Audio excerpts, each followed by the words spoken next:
You're tuned in to Super Talk 1270 and Free for All Friday. Compelling local talk at 11 o'clock. Free for All Friday features groups and organizations that are plugged into progress here in Central North Dakota. Our rotating panel includes members of the Bismarck Downtowners, the Bismarck Mandan Home Builders Association, Pride of Dakota, and United Tribes Technical College. You're invited to call in and join the discussion. It's Free for All Friday on Super Talk 1270. Good morning. Welcome to Free for All Friday on Super Talk 1270. My name is Alicia Heglin Thorpe, and I'm representing United Tribes Technical College in the Office of Public Information. And you're listening to United Tribes Radio News. Today, you're going to hear what it's like to go through a student orientation session at United Tribes. We're also going to hear from President McDonald as he takes a look at our past and peers into the future. And a special guest at the end of our show who talks about a national award that could honor United Tribes for a very special service. So this week has been a very busy one for us at United Tribes. We're accepting new students with orientation and getting to know the students, and we start classes for the spring semester on January 11th. And we still have room for you. It's never too late to go to school. Students range in age, from right out of high school to those who've had families, those who are starting over. But if you ever thought about getting that certificate or degree, give us a call at United Tribes. The number is 701-255-3285, 255-3285. Ask for admissions department. The last day to enroll is January 15th. Now, keep in mind, you do not have to be an American Indian or Native American to apply for our school. We welcome everyone.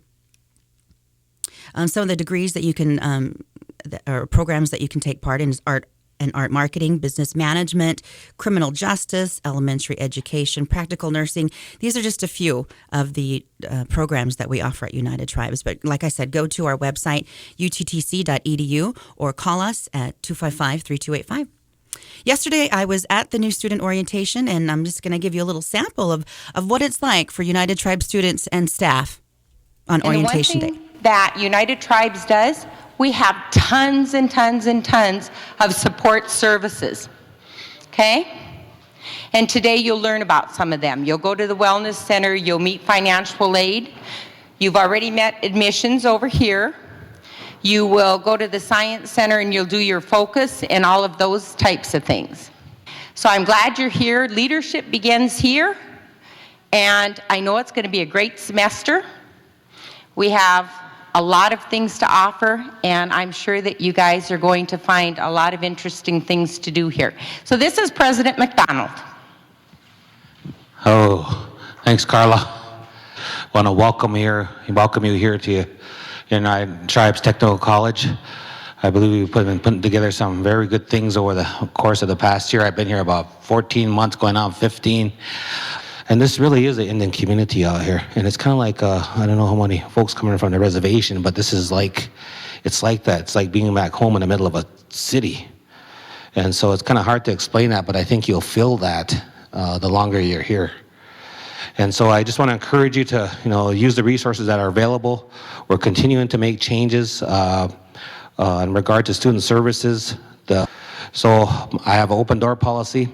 If you have any issues here in regard to you're going to school here, come and see me. Come and visit with me, and I'll check into it for you. It's coming together nicely. We're glad to have you here. We're honored that you're coming, choosing us as a college. We're going to do our best. I'm going to do my best as your president to make sure you get a quality education here. You bring your 50%. Bring your 50%. We're not going to come over and do everything for you. You got to bring your half. We're going to bring our half, and together we're going to have that success. Thank you for being here. Thank you for being with us. Mataka.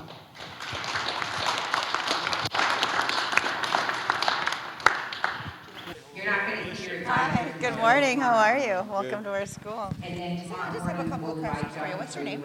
Christopher. Where are you from, Christopher? I'm from Minneapolis. You're from Minneapolis? Yeah. United Tribes. What brought you here? I have family that come up here. You have family that live here? Or Yeah. you're attending school? I have a brother-in-law that attends school here, and I'm enrolled up in Fort Berthold. So.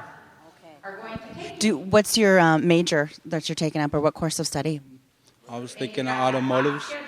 Okay. And have you had a chance to talk to the people in those departments yet? No, not yet. Okay. Well, welcome to our school. Theodore Jamerson, and Can you speak with me for a minute? Okay. Okay. I'm with United Tribes Radio News. What is your name? Donette, Where are you from? Nebraska. Okay, you're from Nebraska. What brought you to United Tribes? Education. Okay, so you're going to be in the education department. Yeah. Do you know anybody who's going to school here or have family? Yeah, I have a cousin named Deandra. Do you live on campus or are you off campus? No, I live on campus. Okay, well, welcome to our school. Yep, thank you. Hi, can I interview you for a minute? Yeah. My name's Alicia. I'm with United Tribes Radio News. What's your name? Shantina Big Hair. Where are you from? I'm from Montana. Welcome. Do you know anybody who's attending school here, or what brought you to United Tribes? I went here in 2014, so I came back. Wonderful. We encourage you to do that. That's absolutely a wonderful start. Can you tell me what's your major? Business management. And do you live on campus or off? I live on campus in family housing. And so far, what do you think of what you've seen so far? I think it's good. It helps get everyone organized and ready. Absolutely. Well, thank you so much for speaking with us. Good luck. Student orientation is just an informational session for all of our incoming, new, transfer, and returning students that want to participate. We have our admissions department, our registrar, financial aid, student accounts, and various departments throughout campus.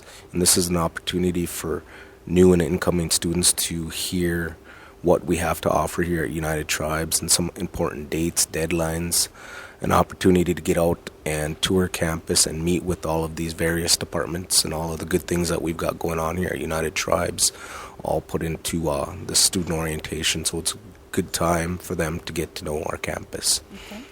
And we don't only have orientation on one day. How many days does it encompass? For our spring orientation, it's 2 days. So we do have a checklist that the student will go through to ensure that they've been accepted, they've completed their FAFSA application if that's what they choose, they've filled out some scholarships, they've toured campus and met with all of these vital departments. And then once that's complete, the very end of that checklist would be for them to meet with their advisor and go over their degree plans and then come up with a class schedule for this semester and future semesters while they're here at United Tribes. Thank you, Donovan Lambert, the Director of Admissions and Recruiting at United Tribes. Also, we heard from 3 incoming students. Christopher's from Minneapolis, and Donette is from Nebraska, and Shantina is from Montana. We also heard from Carla Garretts, the United Tribes Retention Coordinator, and, of course, from our President, Dr. Leander Russ McDonald. And we come back, we'll hear more from our President and the progress that's underway at United Tribes Technical College. Right now, 18. Here's Sean Hannity, weekday afternoons on Super Talk 1270.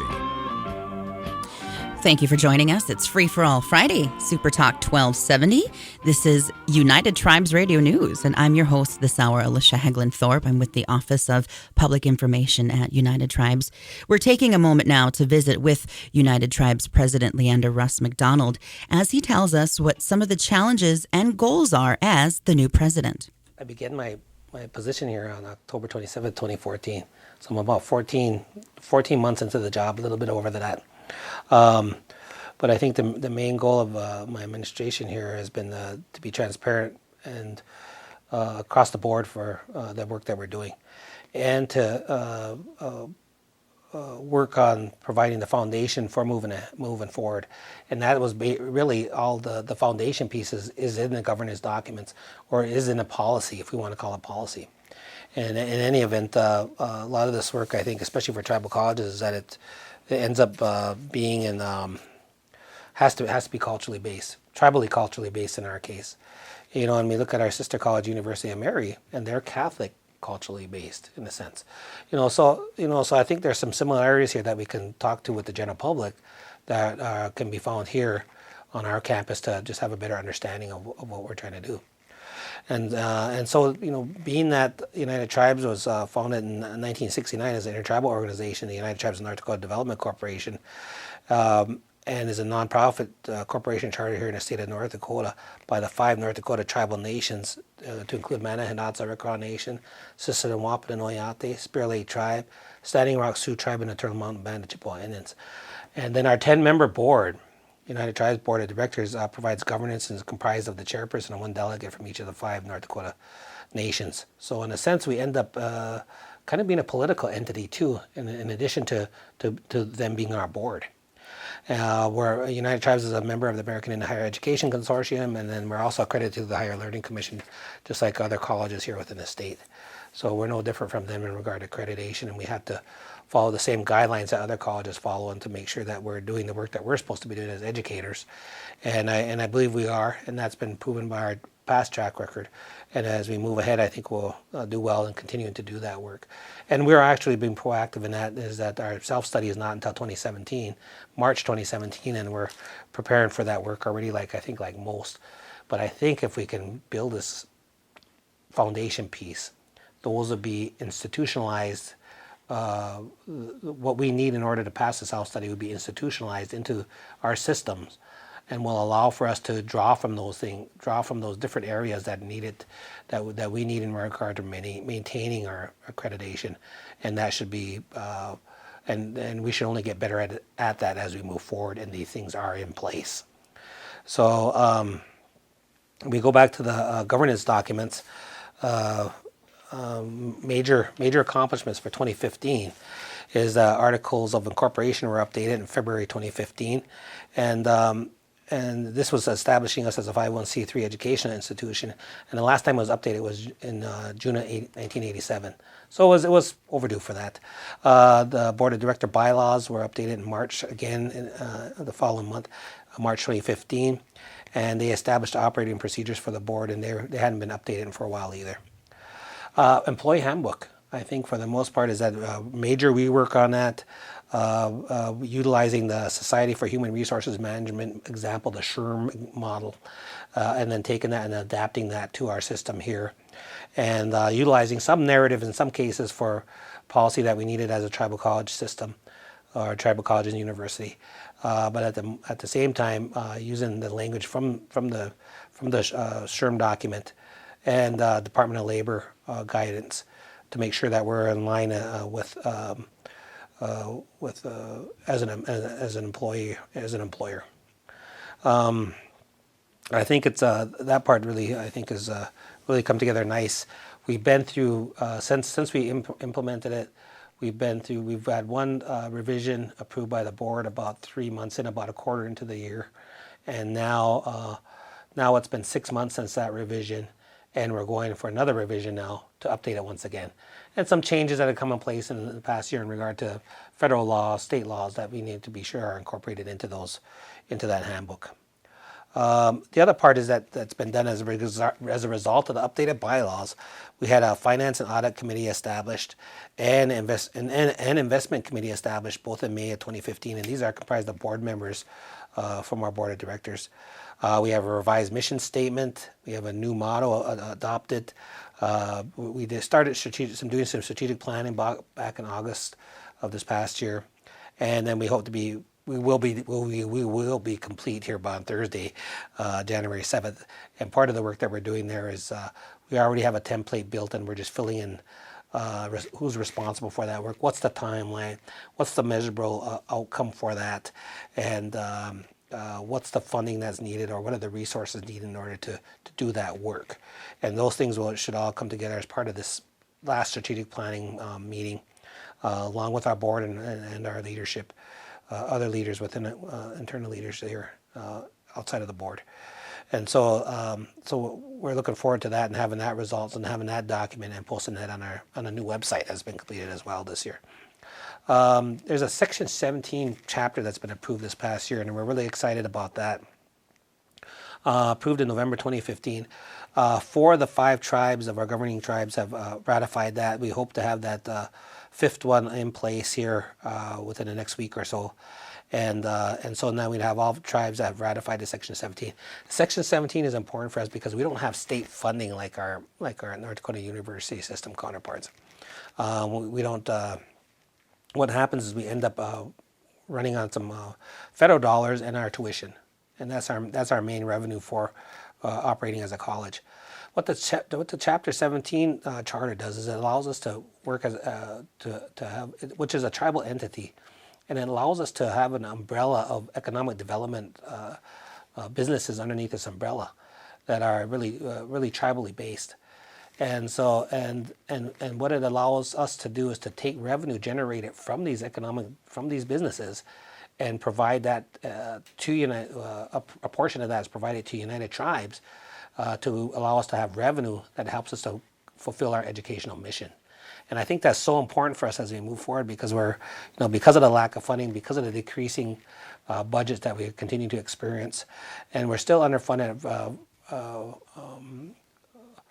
And we're not back up to where we were prior to the sequestration, and so we're running a little bit low on that. Although we had some good news this year, and the good news is that we had seen a little bit of increase in regard to our Perkins dollars, which is the vocational dollars that we receive, and we received notification that we would receive forward funding for the Bureau of Indian Education funds that we receive, and that's important for us because what happened with sequestration in the past was that we would be funded after the fact, and we had to create a reserve account in order to offset the costs that we needed for our workers, for supplies and so forth, in order to make sure that we didn't lay anybody off or anything along those lines. And we've seen tribes that were laying people off. So we didn't want that to happen to here. So and this happened prior to my coming here, but a reserve account was built in order to do that work because we weren't forward funded. So now what happens is that with forward funding, we receive our money in advance of the fiscal year, which allows us to have that pot of money. So even if a budget is not passed at a national level, and that we're still able to operate and we continue to do that work. And I think that's so important, especially for education, because what happens in education is that if some of those faculty are funded through those federal dollars, we can't afford to lay off those faculty in order to and not provide classes. So so we're really excited about that as that moves forward, and we're going to be visiting with some of the other tribal colleges who received forward funding recently within the last 5 years, and ask them to share how they adapted that to here. The other part is that we just passed there was a logo contest for a new Thunderbirds logo, and one of our art marketing students won. And so we're glad to hear that it was local, but it was opened up to the 5 tribes in North Dakota, art students or students in general, from many of that they had to be enrolled members of the 5 tribes here in North Dakota, and so they were eligible to submit, and one of our students here won, and so we're pleased to see that, and his name is Osu Ironcloud. And I believe he's enrolled at Mana Hidatsa Rikara Nation, but he has ties to Standing Rock Sioux Tribe as well. So we're glad to see that, and so we're going. There's been once we got the logo approved and he released his rights to it and gave it or not sold it to us, but gave it to us, and he received his award. Then there was a few modifications made to it by our art department. That I think will be now taken in front of our board on Friday's meeting, and we're hopefully for passing. The other part is I just want to share is that in regard to the mission statement is that previously was 31 words, and basically we have the same mission statement, but we've decreased it to 20 words, and so it reads like this: United Tribes Technical College provides quality post-secondary education and training to enhance knowledge, diversity, and leadership for all Indigenous nations. And this was passed by our board of directors back in August of this past year. The motto was adopted was "Leadership begins here," and so we'll be using that mission statement and that motto as we move forward, and also that new logo. And I think those are all good work that's happening in regard to governance. And when we talk about governance, we talk about the overall institution. And all of these things that I've just mentioned are focused on that in regard to our board of directors, our administrators, and staff and faculty, and then and most importantly our students. We'll have more with United Tribes President Russ McDonald when we return. Right now, 18. The home for ABC News at the top of the hour is Super Talk 1270. And we're back. Thank you so much for tuning in to Super Talk 1270. It's a free-for-all Friday, and you are listening to United Tribes Radio News. We enjoy reaching out and spending time with you.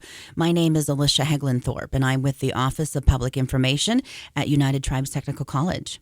And we're talking to United Tribes President Leander Russ McDonald. He's been in office now for almost a year and a half, and he's seen a lot of changes already in his short time here. And here he tells us about changes in store for United Tribes and the impact that United Tribes has on the community. Well, I think I got to go back again, Dennis, to that 2010 economic impact study that was done here with United Tribes on the Bismarck-Mandan area. And what they documented there is a $34 million impact on the surrounding community. And so what I like to say is not an impact on the surrounding community, but as part of the community. And I think that's just important for us to recognize that, is that United Tribes have been here for a while, and we're going to 47 years, and we think we're going to be here for a while longer. And so we want to be recognized as a community, a good neighbor, a community member, a community within a community, just like other parts of the Bismarck-Mandan area. And so these things I think are important for us to just have that recognized overall. But I think the importance of having those funds being consistent in what we're doing is that we have, it fluctuates a little bit, but we have about 250 employees. And these 250 employees live out here in the Bismarck-Mandan area. They don't live on campus. And so they're renting here, or they're buying homes here, and they're getting their mortgages from the banks here, and they're paying taxes here, and they're buying their groceries here, and their kids are going to school here. And so there's a variety of impact that they're having on the community as being a part of the Bismarck-Mandan area. And what we're seeing as well as regard to the American Indian population here in Bismarck is that it's increasing. We see a lot of folks from the Bismarck, especially from MHA, a lot of folks moving into the area. But to go back to and I think that's going to help us in regard to enrollment. And when you look at the demographics of Native American Indian populations, is that what we see is that a huge increase in those that are less than 18 years of age. So I know coming from Spirit Lake, the Spirit Lake numbers is 51% of the total population of the enrolled member population are less than 18 years of age. And so if you look at the demographics, and the other tribes here in North Dakota are not a whole lot different than that. And so what you see then is that the huge opportunity, huge potential for us, all tribal colleges here in North Dakota, to increase our student enrollments if we focus on American Indian populations and recruit those students to our institutions. And so of course we're, in a sense, we end up competing with our sister tribal colleges here in the state, but I think I'd rather see it in a different light. And what I like to see is that we may offer some programs that they don't offer, that their students can come here for. And so it's not a competition in a sense, but more as something that we can enhance what they're doing. And perhaps there's articulation and matriculation agreements that could be in place for us with our sister tribal colleges here, as well as the same agreements being in place for the North Dakota University system, and how we can move between those systems as tribal members in order to complete our degrees from certificates, associates, baccalaureates, and then on to graduate programs. And I think that's so important for us. Next, the United Tribes President McDonald talks about adjusting to his new job and the changes not only in-house, but physical changes like renovations and improvements on campus. Well, I think that for the most part, the first couple months are really focused on just kind of getting a feel for the position, reviewing my position description and making sure that I was doing what I was supposed to be doing.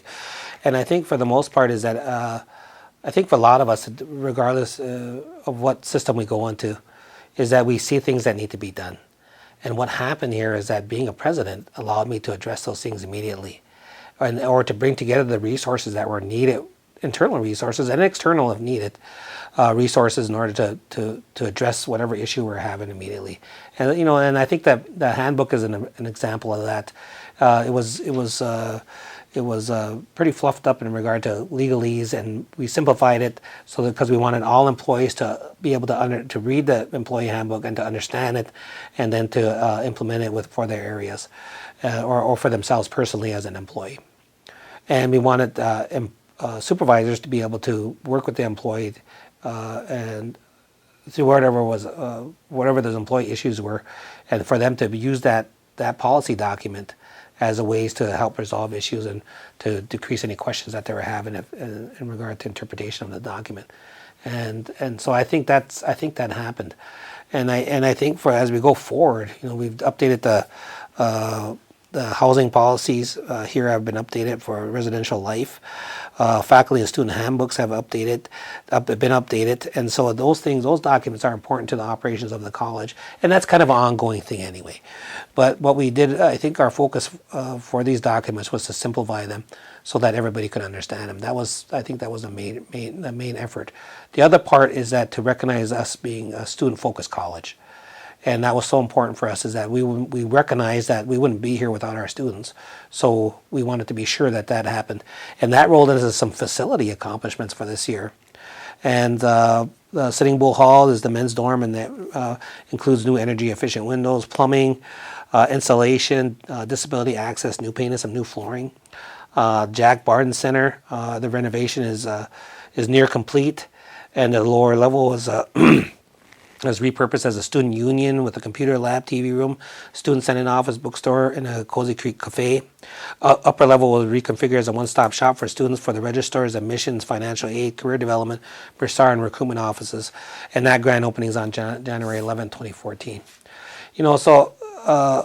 Skill Center, major all was needed to the sewer drainage system there. It was a 30-year-old building, and so it was deteriorating. So that work was recently completed this past October. Student housing and residential life is really the housing office, and so we moved that closer in close proximity to where the students reside by the dorms and by student housing. So I think that was also important for us to. And when I got here, I was seeing students truck across to where the Powell is, that big field there, or that quad, or whatever we're going to call it, across campus in order to access to meet with their student services, financial aid, and so forth. And so we try to make some changes, I think, that were really helpful to the student to come from their perspective, and to help them to have to recognize that we didn't want them walking in the cold like that is one thing, but the other part was just having their needs met in close proximity to where they reside. And the other one is along those same lines, Science and Technology Center. New parking lot and sidewalk is complete there. And then we just built what was already in a blueprint, it's already designed from a past design, and we moved it closer to that science building, so they didn't have to walk from a kind of an outer piece parking lot during the cold. And so I know I didn't want to be walking in the cold, and so then we didn't want them to have that be happening for them either. The other one is the walking path, and I think that's important for the Bismarck-Mandan community, is that the walking path was formerly there was access, but it wasn't complete, and so we applied for some funds, mainly through the land grants department here, received those funds and put the walking path in and connected. Now the whole walking path through campus is connected to the Bismarck-Mandan walking trail, and people that want to bike or skate or walk through are welcome to. We're also applying for funds in order to light that up a little bit, and so we're hoping we're successful in regard to that application. Lastly, is there was an old hospital here, and it's the former Fort Lincoln Hospital, and we received transfer of that from the U.S. Army Reserve to ETTC, and that's complete now, and we've registered the quit deed at the Burleigh County's office, and so we're pleased to see that work is done, and we're moving forward, and funding application has submitted to create an interpretive center for the history of campus within that facility. So we're feeling pretty positive about that, and hope that we're funded for those different projects. We also asked President McDonald to give us a glimpse of what's ahead for 2016. Well, there's the main themes that came out of that work, and it's a qualitative process, and but infrastructure improvement, renovation, and new construction was the number one theme. Number two was recruitment and retention of quality employees and students. Number three was institutional research, culture, assessment, and effectiveness, important for our accreditation processes.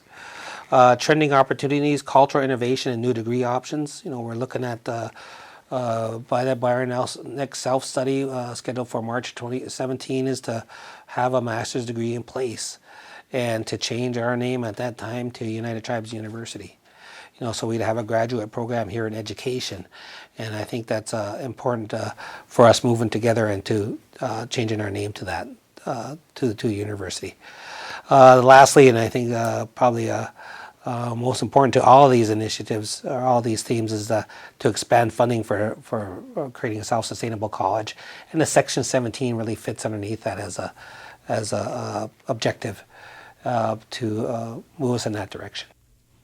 Thank you, United Tribes President McDonald. Very exciting news coming up for the future of United Tribes Technical College. We are United Tribes Radio News, and we'll have more on Super Talk 1270. When we come back, a national award that could be bestowed onto United Tribes community for a very special service after the break. Right now, 14. News and Views with Joel Heitkamp. Weekdays on Super Talk 1270. Thank you so much for staying with us on this free-for-all Friday on Super Talk 1270 AM. I'm Alicia Heglin Thorpe, and I'm your host this hour with United Tribes Radio News. Joining me in the studio now is Linda Huglin. Linda is from United Tribes Technical College, the Land Extension, and the Agroecology Department. Kind of mix and mingle your titles there. You were on our show last month, but today we wanted to kind of share some special news with our listeners. Tell us a little bit about what you do first, and then tell us about what brought you here today. Thanks, Alicia. Well, what I do at United Tribes, and have done since last January when I started working there, is that I'm the agroecology educator for the extension branch of Land Grant. Land Grant is a special designation, and it gives us all kinds of opportunities. As an educator, I don't teach classes, I teach workshops, and we lead by example. For example, our gardening efforts, and trying to let everybody know that you can garden even if you don't have a yard, that type of thing. And if you have a yard and you want to convert it to a garden, we'll help you do that. Mm-hmm. So that's basically in a nutshell. We also have some research that we do in partnership with other colleges and other agencies. Okay. And so with what you've been doing, we talked here before the break a little bit about something that happened back in January, February of last year that have kind of culminated to a point of a possible special designation that our school could have. Why don't you tell us a little more about that? I am so excited about that. Let me give you a little background first. Okay. I have extensive background in working with trees, planting trees, promoting tree plantings, that type of thing. And so when I came on in January, it didn't take too long, and I was asked to form some sort of a focus group to get an emphasis on our trees on campus. Many of them are nearing 100 years old and are in declining shape. Sure. They're beautiful, but they can be a hazard. We had one near the school that every day we held our breath that it wouldn't cause some major damage. So we formed an informal tree committee. It isn't an organized committee as such. It's a bunch of interested people consisting of faculty, staff, students, community professionals. These are people that are just volunteering their time to be a part of this. Right. They group. volunteer their time, and they're so diverse, and they all have something to lend to that group. It's exciting. And so one of the exciting things that happened is that one of the North Dakota Forest Service employees said, you could really benefit from an assessment. And so it didn't take too much, just a formal asking them to do it. And Joel Nichols, he's a community forestry specialist with North Dakota Forest Service, spent a lot of time on campus this summer. He was assessing individual trees and the trees as a whole. Yeah, for each of those established mature trees. Some of the little trees or the newly planted ones that aren't a danger, he did not look at in this situation, or some that were scheduled to be removed, such as the shrubs along the walking path. So it's not 100% of the trees, but only the ones that could be a hazard. In fact, he did the assessment on over 1,200 trees. And that's not even all the trees. That's not even all the trees. That's we right. we have a large tree population on our campus. And so what he did is he looked at all of those big trees and he recorded like the GPS location, the diameter, the tree condition, the potential risks to pedestrians. And from that, he made maps. And he actually published the results. I call it published. It's a 3-ring binder, very well done. And it's called the Community Threat Assessment Protocol Project, which is actually funds that the North Dakota Forest Service gets from the National Forest Service. And so it's a program. And what it does is it combines all this information so that we then can make educated management decisions. So I'd like to tell you just a few of the facts. Sure. You may have some time. Okay, we do have this available at our library. There's 27 different main species that he came up with, and 38.5% are green ash. And as a general rule, you should not have any more than 10% of any one species, because then you invite disease. And with 38.5%, we have way too many green ash, and they are mainly the older trees, and they are the ones that are in declining health. So they'll be the first to go. Joel actually rated the ones that are extremely hazardous, and we've gotten a grant, $10,000 through the North Dakota Forest Service, which we have spent, to remove many of those hazardous trees. Okay. And those ones, if you drive through campus, they're designated with an orange dot, spray painted. There's a yellow-green dot that means they're kind of a hazard and they should go pretty soon. Sure, I've seen these now on campus. Yep, Okay, that's what now those mean. that all makes sense. And the good thing is 77% of the trees he looked at were in good or fair condition. So, we do have a lot of trees, and in general, they're not all hazardous at all. One of the interesting things he did is he gave it a monetary value, relating trees to the energy, the carbon dioxide, air quality, stormwater, aesthetic benefits. And for the trees he assessed, the community forest on United Tribes campus provides total annual benefits of $115,790. Wow. Isn't that incredible? Really? We always say trees are beneficial, and we think, well, that's good. But this is actually giving a value to the benefits, the shade, cooling, costs. The other thing was really interesting. That was the annual benefits. The appraised value of the campus trees, mind you, if we had to replace them in the condition that they now are in, which basically is impossible. However, that cost would be $4,536,380. Cha-ching. Look Yes, at that. So look at what we have. That adds definitely to the value of our school and obviously with the campus. And Right. Yes. Yep. That's So great news. that was the appraised value. Then the replacement value, if we could really replace them, would be $3 million something. So, yeah, isn't that interesting? Who would have thought trees I on campus would be know. worth so much money? Isn't that the truth? And then he gave us recommendations for our tree care plan, which, as a tree committee, we do have a plan. You all need to focus, and this is what we've done.